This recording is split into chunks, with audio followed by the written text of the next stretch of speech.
Bienvenue tout le monde, très heureuse de vous retrouver. Alors aujourd'hui, place au tennis avec un invité de choix, bien évidemment, David Goffin. Bonjour David, Bonjour.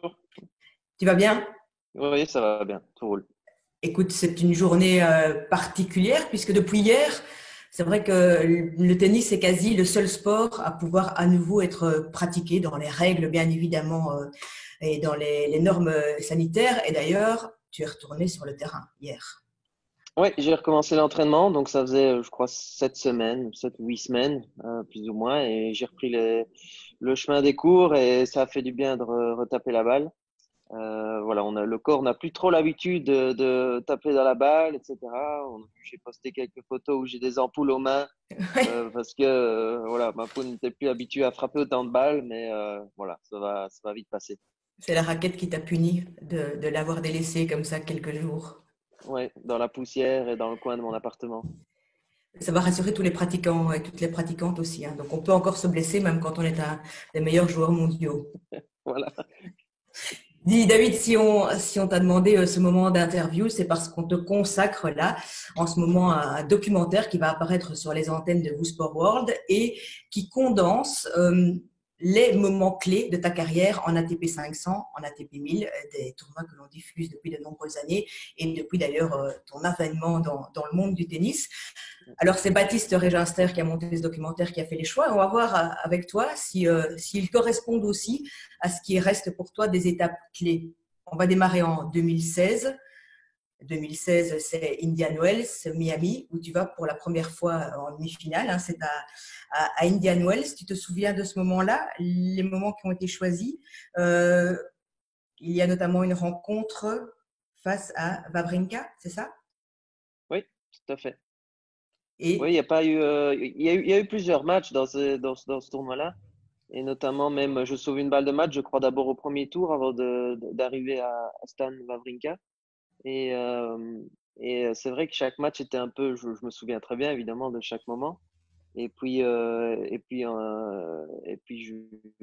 Arrivé à Stan, je jouais vraiment très bien dans chaque set, mais à chaque fois il arrivait un petit peu à revenir un petit peu de nulle part. Et finalement, il y a ce point qui est assez euh, insolite à 5-5 dans le tie-break du troisième où il rate presque un smash devant le filet immanquable qui me donne une balle de match et derrière, bah, voilà, il avait déjà presque perdu le match après un point comme ça. Donc c'est vrai que dans le tournoi, c'était quand même un tournant.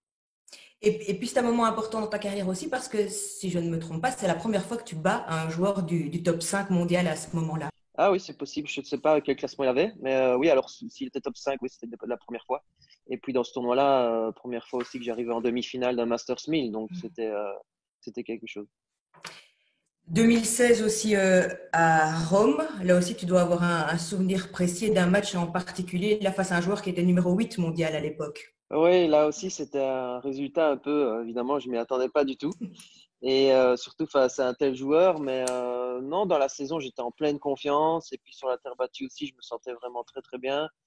Et là, en night session, bah, j'ai fait le match parfait ce soir-là face à Thomas Berdych et gagné voilà, 2 fois 6-0 face à un tel joueur. C'était un peu forcément inattendu, mais voilà, c'était un score évidemment qui n'arrivera probablement plus. Non, c'est la seule fois que tu as édité un score de ce type-là, 48 minutes de jeu à peine. Oui, bah, j'avais tout réussi, j'avais rien raté. Dès que j'avais un moment important, c'était pour moi. Tout tournait dans ce match-là. Et bon, bah, c'est sûr que ça fait plaisir des matchs comme ça.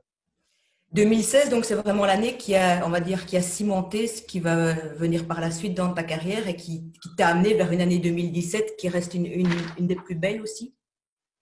Oui, mais il y a eu des déclics, je dirais, dans chaque saison. Et même avant 2016, il y a eu des progressions tout à fait constantes.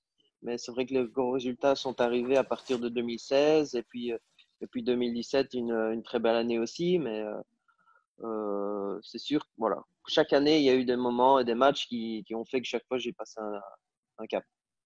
2017, on y vient, on est à Monte-Carlo, ta, ta résidence, ton lieu de vie, bien sûr. Et là, en huitième de finale, se passe aussi un moment qui fait date dans ta carrière. Tu rencontres Djokovic. Oui, oui, je sais plus si c'était en huitième ou en quart de finale. En huitième? Ah oui, oui, et là, c'est vrai que je ne sais pas si sur terre battue, je l'avais déjà joué à ce moment-là. Mais enfin bref, là, je jouais vraiment un super tournoi. J'avais battu de bons joueurs. Euh, et là, je me sentais prêt, je me sentais vraiment bien. Et j'arrive à faire vraiment un super match du début à la fin. Et, Novak était un petit peu à ce moment-là dans une phase un petit peu moins bien avec son équipe et peut-être dans sa vie. Et il jouait un petit peu moins bien. C'était l'occasion de saisir l'occasion. Et c'était un super moment, un super match avec beaucoup d'ambiance. Et c'était un très bon souvenir, évidemment. C'est vrai que ce sont des moments qui sont des références, sans doute aussi dans le fait que tu te dis, ben là, c'est le numéro 2 mondial à ce moment-là, Novak Djokovic, et tu gommes peut-être la forme d'appréhension qu'il peut y avoir dans ton parcours face à un adversaire de ce calibre-là, te dire, ça y est, je l'ai fait, je peux le faire. Oui, c'est vrai, parce qu'à chaque fois, bah, il y a des moments où on est en forme et on se dit, voilà, maintenant, peut-être que j'ai envie de me mesurer, je me sens prêt à me mesurer au top 3 mondial, au meilleur du monde. Et là, c'est vrai que cette fois-là, avant le match, j'avais un bon pressentiment et je me sentais bien. Et ce match-là, face à lui, on tombait au bon moment. Parce que parfois, voilà, ça se met mal et au niveau de la surface, et puis parfois on joue à un joueur, que ce soit Federer, Djokovic ou Nadal, qui lui est en top forme, et là, ça peut moins bien se passer. Mais cette fois-là, j'avais un bon pressentiment et j'avais hâte de me mesurer à lui. Et après, finalement, ben, voilà, j'ai pu concrétiser. C'était la seule fois dans ma carrière d'ailleurs. Alors, dans ce documentaire qui est consacré à tes moments clés, tu passes en quart de finale et là, le match se déroule face à Rafael Nadal. Et tu as peut-être le souvenir aussi, tu l'as certainement, que tu n'es pas trop mal, hein, tu es plutôt bien même en début de rencontre. Et puis, il y a Ouais. une balle et il y a une histoire avec le juge arbitre. Oui, bah, ça commençait très bien. Il y avait 4-5 jeux, c'était 3-2, c'était balle 4-2. Mais en 5 jeux, je sentais qu'il y avait une intensité et que là, je jouais vraiment, bah, comme contre Novak, je jouais vraiment très très bien. Je jouais juste, j'avais le break contre Nadal. Et là, je sentais que j'étais vraiment physiquement, c'était dur, c'était vraiment une intensité à fond. Et j'essayais de tenir, ça se passait plutôt bien. Et puis là, c'est vrai qu'il y a un incident plutôt avec l'arbitre et un mauvais jugement de sa part et que j'ai rien pu vraiment faire. Et finalement, ça m'a un petit peu déconcentré et ça m'a un peu sorti de cette bulle, de cette intensité dans laquelle j'étais.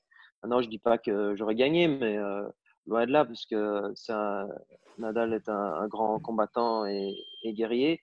Mais en tout cas, voilà, c'était bien sorti. Et le seul truc que je regrette, c'est de ne pas être pouvoir être rentré à nouveau dans ce combat et dans le match après ça, parce qu'après Nadal a joué de mieux en mieux et c'est lui qui a profité de ce moment pour encore élever son niveau. Tu sors rarement de tes gonds, hein, certainement face au juge arbitre. Ça t'est arrivé une ou deux fois, mais c'est bien la preuve aussi que dans ces moments-là, c'est totalement justifié parce que ça ne reflète pas du tout, on va dire, le calme placide que tu as en général et qui fait ta force aussi. Ouais, ouais, mais là je comprenais pas trop et puis l'arbitre ne savait pas trop à ce moment-là se justifier et puis une fois qu'il a pris une décision, bah, il est obligé de la tenir et puis non, ça arrive à tout le monde de C'est faire pas des ton erreurs, meilleur mais ami, cet arbitre-là, visiblement. non, j'ai aucun problème. Et puis, et ça arrive à faire des erreurs. Mais ce qui était marrant, c'est qu'il n'y a jamais eu autant de temps entre 2 points. Je voyais que le public avait vu que c'était pas tout à fait juste. Et avant que je joue le poids d'après, il s'est passé au moins 5-6 minutes avant que tout le monde retrouve son calme. Et d'ailleurs, le public a copieusement sifflé aussi, preuve qu'à Monte-Carlo aussi, tu as tes supporters, certainement, tu es chez toi aussi, hein. Oui, oui, c'est sûr. Mais c'est vrai que c'est un tournoi que j'apprécie vraiment, que je joue chaque année depuis longtemps. Et puis, voilà, c'était un match en jeu. Il y avait beaucoup de intensité. Donc, c'était électrique. 2017, ça c'est l'année aussi de ton premier titre en ATP 500, le seul pour le moment. Et donc dans une ville aussi et un tournoi que tu apprécies particulièrement. Oui, c'est vrai qu'à Tokyo, j'ai vraiment de bons souvenirs. J'ai toujours bien joué. Enfin, toujours, j'ai souvent des bons résultats quand on regarde dans les années où j'ai pu jouer là-bas. Je crois que sur 4 ans, j'ai fait une demi-finale, une finale et une victoire. Donc, c'est un tournoi qui me réussit bien. Donc, automatiquement, j'ai de bons souvenirs et j'ai un bon feeling là-bas. Le public met toujours une ambiance incroyable, même pour tous les matchs, parce qu'ils sont tellement contents d'avoir du tennis. Euh, ils ont une telle fraîcheur pour encourager tous les joueurs, tous les matchs. Le stade est plein dans tous les matchs de la journée et c'est vraiment agréable. Donc, non, c'est vraiment un tournoi qui me réussit bien. Donc, je suis toujours content de retourner là-bas. Alors, je viens de revoir les images, hein, notamment quand tu reçois le trophée. On sent qu'il y a quand même tout d'un coup une affection très particulière pour ce trophée-là. On sent tout l'amour que tu as pour cette coupe-là, parce que c'est vrai que ça reste les moments uniques, non, pour un tennisman d'aller toucher comme ça de près le trophée pour lequel on s'est battu durant toute une semaine, voire deux sur les tournois de plus d'importance. Oui, c'est sûr. Et puis je revenais de l'année d'avant d'une finale où j'étais été proche de la gagner face à Kyrgios de gagner le trophée l'année d'après, bah, c'était vraiment quelque chose de spécial, voilà, de l'avoir en main, le premier ATP 500 et de se dire voilà que dans un tournoi comme ça, voilà, on finit invaincu, on rentre avec le trophée, ça c'est le meilleur des feelings. Une petite digression, Tokyo, ce seront les Jeux pour 2021. Le feeling est bon, donc c'est une bonne chose. Oui, et d'ailleurs après, je pense après ce tournoi-là. Et puis, je savais que c'était à Tokyo, donc ils devaient faire des rénovations sur le site du tournoi. Donc, je me disais, non, justement, ne changez rien, c'est très bien comme ça. J'aime bien comme la surface elle est, il faut surtout pas changer pour les Jeux Olympiques. Et puis, alors, ils ont déjà fait quelques rénovations pour les Jeux Olympiques. J'y suis retourné cette année et j'ai toujours bien aimé. J'ai perdu en demi-finale contre Djokovic. Et ça restait un très bon tournoi. Donc, je me dis, voilà, maintenant, on ne touche plus à rien, on laisse comme ça pour les JO. J'aime bien et voilà, ce sera une priorité et je suis content que ça se fasse dans un endroit que j'aime bien. David, on est donc en 2017 et là l'année va se terminer de manière majestueuse. Ton entrée pour la première fois dans la cour des grands au niveau du tennis mondial, en tout cas le tournoi qui réunit les meilleurs. Ça doit être aussi un aboutissement énorme. C'était une première fois. Tu as certainement envie qu'il y en ait au minimum une deuxième. Mais qu'est-ce que tu gardes de ces Masters 2017? Ouais, je regarde un super souvenir évidemment en termes de résultats, mais faut dire que juste avant c'était pas facile parce que les semaines avant on doit essayer de rester concentré pour essayer de se qualifier pour les Masters. Il reste quelques tournois, il y en a beaucoup qui veulent encore y arriver. La plupart des joueurs, quand ils ont une occasion d'y aller, bah, jouent toutes les semaines. Donc toutes les semaines, on regarde un petit peu les résultats, mais il faut se concentrer aussi sur ce qu'on fait. Donc le dernier tournoi de l'année avant les Masters se joue à Paris-Bercy et c'est vrai que c'était pas évident de suivre un petit peu les résultats des autres, de voir quand est-ce que j'allais être qualifié ou pas. Et puis finalement, je le suis après le tournoi. Donc j'étais super content déjà et super fier de pouvoir participer à un tournoi comme ça. Et puis après ça, de pouvoir jouer comme je l'ai fait, de jouer dans un tournoi avec une phase de groupe, c'est différent aussi parce que bah, j'avais perdu un match contre Dimitrov déjà lors de la phase de groupe, mais j'avais gagné mes deux autres matchs en battant Nadal et Dominic Thiem. Et puis je me retrouve en demi-finale face à Federer et là je joue un super match encore. Et donc voilà, battre Federer et Nadal dans le même tournoi, c'est quelque chose voilà, qui restera gravé dans ma mémoire. Oui, ce premier match, notamment face à Nadal, c'est ton premier match dans des Masters et c'est ta première victoire face à Nadal. La première fois, je pense même que tu lui prends un set dans une rencontre. Donc, Ouais. comment tu expliques, toi, aujourd'hui, avec le recul, que finalement, ce qui aurait pu peut-être te mettre une pression énorme d'être entré, comme je le disais, dans la cour des grands, on a l'impression que tu n'as jamais été aussi libéré que cette semaine-là. Ouais, en plus, toute ma saison était réussie. J'avais plus rien à perdre. C'était plus que voilà, c'était du bonus ce tournoi et de l'entamer face à Nadal. Je voulais juste bien commencer, être vraiment essayer de donner le meilleur de moi-même et prendre du plaisir. Et puis quand j'ai vu que dès le début je me sentais bien, les premiers jeux. j'ai vu que tout se passait bien. Et ben là, je me suis dit, bah voilà, ça y est, c'est parti. J'ai plus qu'à me faire plaisir, donner le meilleur de moi-même et lâcher mes coups. Et puis petit à petit, j'étais bien dedans. Et, mais il s'en est fallu peu. C'était encore très serré. Mais il y a parfois, tu as eu le chic aussi pour, sur les balles décisives, avoir des échanges incroyables. Tu as ce sentiment-là aussi. Et surtout, sortir des coups gagnants. C'est souvent sur des coups gagnants que tu vas chercher tes grandes victoires dans ta carrière. Oui, bah, c'est vrai. Bah, quand je me sens bien, en général, quand je suis plus agressif et plus que je vais chercher les coups gagnants, c'est que je me sens bien et que je suis dans la tête, dans mon jeu et physiquement. Donc c'est toujours bon signe. Et ça veut dire que je suis prêt à aller chercher les gros matchs. Et c'est vrai que cette fois-là, bah, en plus contre Nadal, on n'a pas le choix. Il faut y aller, sinon lui, il ne le donnera jamais. Et face à Federer en demi-finale, à la fin de la rencontre, on a l'impression que Roger Federer est presque content pour toi. Ça peut paraître un petit peu bizarre de dire ça parce qu'il est en demi-finale des Masters et certainement. Mais on sent qu'il y a véritablement quelque chose, un lien très fort entre vous. On connaît votre histoire et ton histoire, le fait que Roger était ton idole quand tu étais jeune et que tu l'as dit dès votre première rencontre en 2012. Ouais. Ouais, c'est vrai. Et là encore, c'était un peu spécial parce que lors du début du match, il part tout de suite à deux jeux d'écart, il me break et là encore, de nouveau, je m'en veux un petit peu, je suis crispé parce que à ce moment-là, on joue plus la personne qui est en face, on le regarde plutôt que réellement faire son match parce que inévitablement, le plus dur lorsque je joue Federer, c'est d'essayer d'oublier qui il est et puis petit à petit, au deuxième set, en restant calme, j'ai saisi une petite opportunité. Tout de suite, là, ça m'a débloqué. Et là, j'ai senti qu'enfin le match commençait et que à nouveau, je retrouvais mon meilleur niveau. Et c'est vrai qu'à la fin, ben, non, il est toujours très classe et gentleman dans la défaite. Et je pense qu'il était réellement content pour moi. Et puis, avec l'émotion qu'il y avait sur ma tête, je pense que aussi il a vu que ça me faisait quelque chose après ce match-là.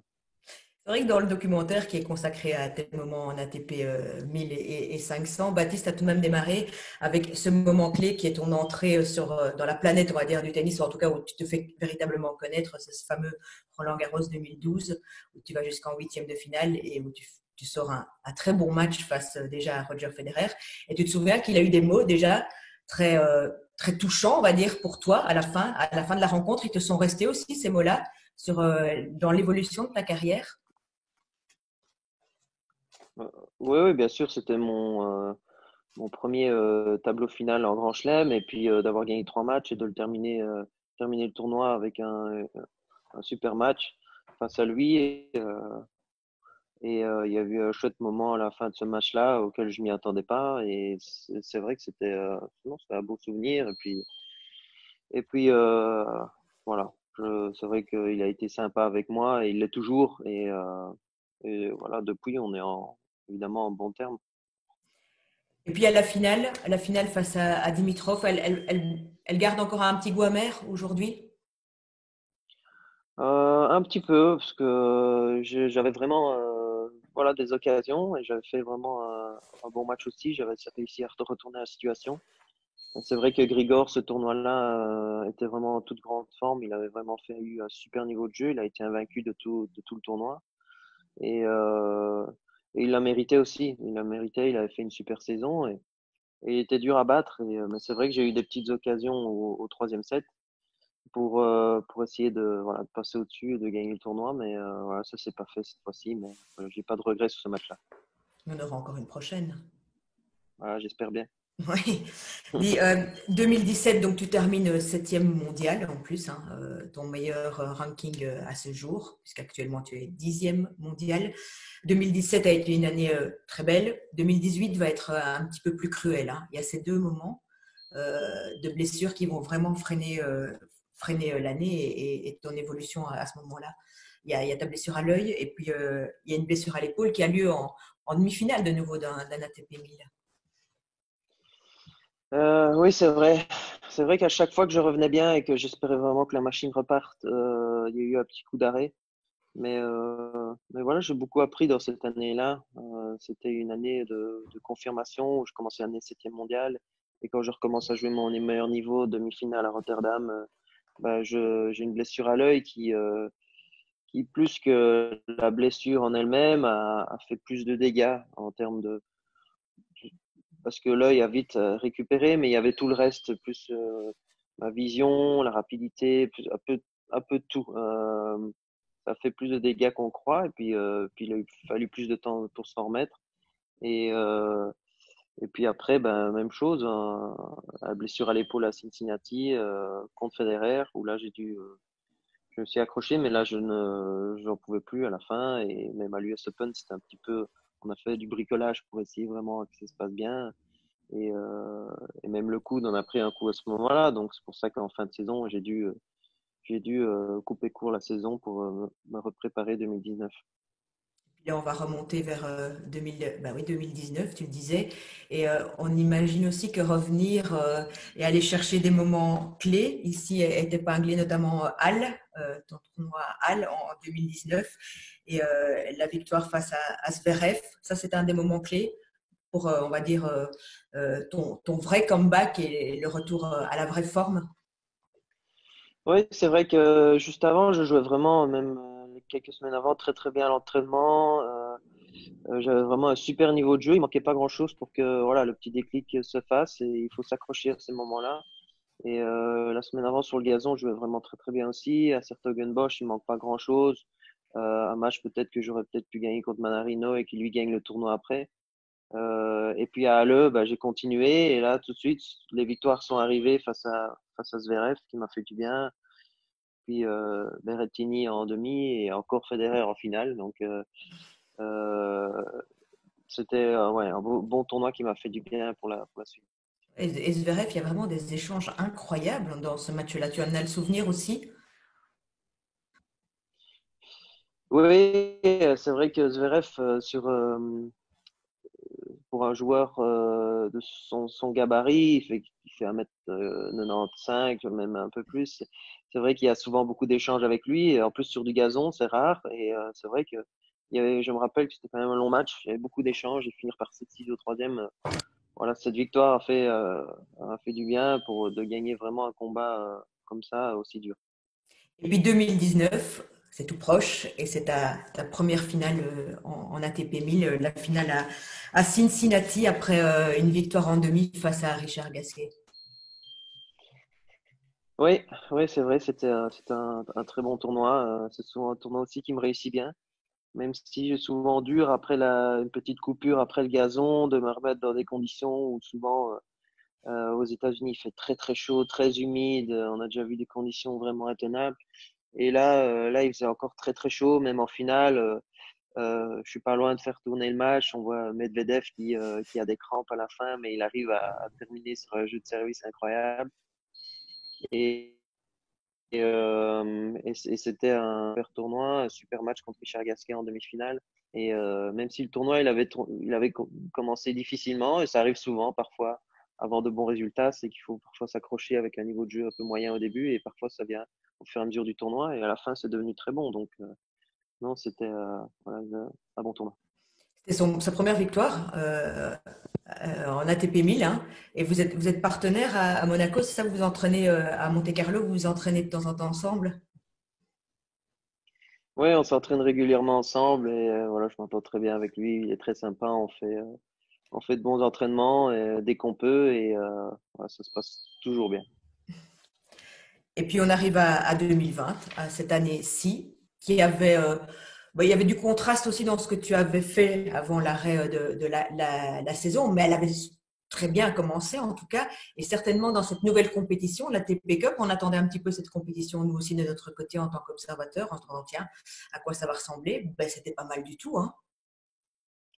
Ouais, franchement, c'était une super expérience, une super première édition. L'endroit était bien choisi, le moment, le concept était super bien aussi. On a vécu de super moments avec l'équipe belge, et puis le niveau de jeu de tout le monde était au rendez-vous. Donc, ça a fait une super compétition pour nous. On a tout donné. On a aucun regret après ce qu'on a fait. Peut être fier de la compétition qu'on a fait. Et je pense que c'était une réussite. On a joué dans un endroit, un stade qui était super à Sydney, et voilà, de faire ça avec l'équipe belge, c'était un super moment. Et puis c'est la deuxième victoire face à Rafael Nadal, donc ça commence à devenir une habitude. Deux victoires pour toi, quatre pour lui. Il est à quatre quand même, mais il y a moyen d'équilibrer ça avant la fin de sa carrière, puisqu'il aura peut-être fini ou sans doute fini avant toi. Oui, c'est vrai, ben, on verra bien. J'espère. Ce serait bon signe si j'arrive à rééquilibrer ça. Mais non, c'est vrai que j'ai toujours eu un petit peu plus d'opportunités et mes chances face à lui, mais ouais, ça reste un joueur exceptionnel. Et tu conclus sur un ace. Ça, c'est aussi le signe de ta progression et la marge peut-être qu'il y a encore, où tu peux encore progresser encore plus au service, aller chercher encore plus de points sur ce moment-là. Oui, c'est vrai. Après, j'ai pas, j'aurais jamais le service d'un Isner et vu mon gabarit, etc. Mais avec des petits changements techniques pour essayer d'encore à chaque fois d'être plus performant, il y a peut-être des choses à aller chercher. Là, mon coach m'a vraiment bien aidé cette année pour évoluer dans ce sens-là. Euh, et on va, voilà, c'est sûr qu'au niveau de service, c'est une arme qui est importante maintenant dans le tennis moderne. Et il faut encore essayer de faire mieux. C'est l'année de tes 30 ans, 2020. On en est encore loin puisque tu es né au mois de décembre. Mais donc, Ouais. c'est une année qui restera de toute façon particulière. On ne sait pas évidemment encore ce qui va se passer pour la suite. Mais tu l'envisages comment, si ça peut à un moment quand même recommencer. Ah bah ça va être spécial parce que après autant de temps sans avoir fait de compétition, j'ai jamais eu depuis que j'ai commencé le tennis. Et là, on n'est pas prêt encore de rejouer, mais j'espère avoir au moins quelques compétitions cette année. C'est sûr que les joueurs sont de partout dans le monde, donc il faut vraiment que tout le monde puisse voyager. Et après, j'espère, il faudra être prêt tout de suite. Dès qu'on a une date, essayer de faire un plan pour que physiquement, déjà ne pas se blesser, parce que c'est vrai qu'après un moment sans avoir joué et sans avoir fait enfin, moins d'activité physique que d'habitude, il faut pas se blesser, parce que quand on recommence, souvent, voilà, il peut y avoir que des petites blessures par-ci par-là.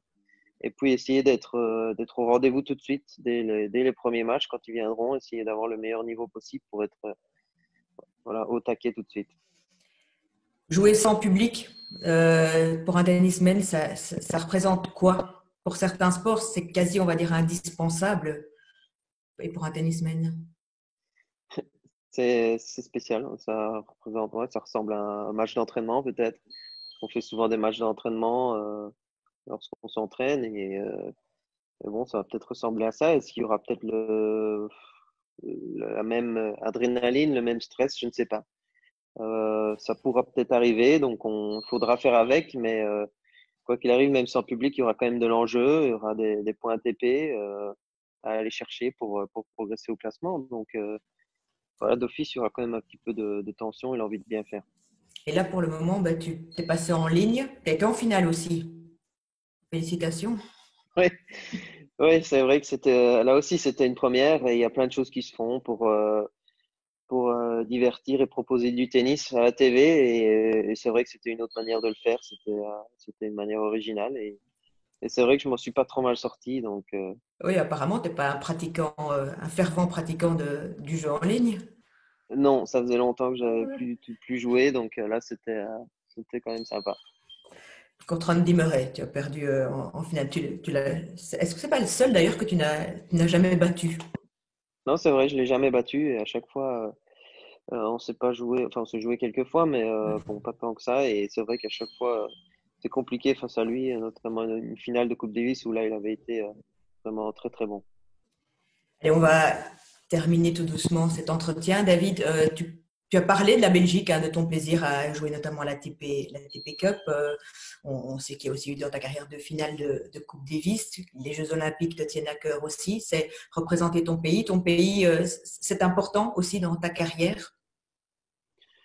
Évidemment, et puis c'est toujours, ça arrive dans les moments à la saison où ça donne toujours un petit peu voilà, même si on est bien, ça donne encore plus de boost et quand on est un petit peu moins bien, de retrouver l'équipe belge et de refaire des matchs pour le pays. En même temps, parfois ça remet sur pied, donc c'est toujours quelque chose de positif de jouer pour la Belgique, de jouer avec les copains, de jouer avec le staff, de jouer pour eux. Et pour moi, ça a toujours été important. Donc, voilà, quoi qu'il arrive, c'est toujours un réel plaisir et ça jouera toujours, voilà, ce sera toujours important pour moi. La Belgique te manque. Oui, ça c'est sûr. Et c'était bien de retrouver voilà, la TP Cup en début d'année. Ça avait bien lancé l'année. Maintenant, voilà, j'espère qu'il y en aura d'autres et que l'année va reprendre, va suivre normalement.